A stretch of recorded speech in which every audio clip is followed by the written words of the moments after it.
let's go through. So basically today's agenda.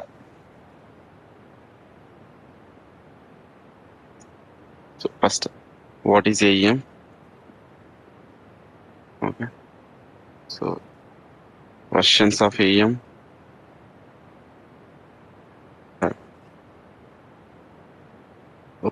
roles in AEM.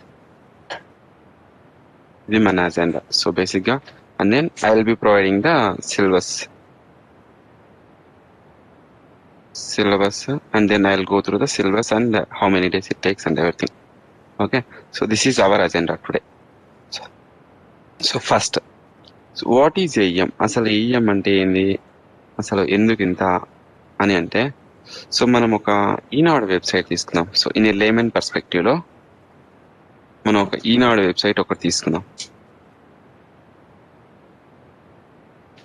Eenadu website చూసామంటే, so ఇక్కడ మీరు ఇక్కడ రోజు కంటెంట్ మారుతూనే ఉంటుంది. సో మీరు చూసారంటే రోజు ఇదే లేఅవుట్ ఉంటుంది, దెన్ ఇక్కడ సేమ్ ఇది ఉంటుంది, ఇక్కడ సేమ్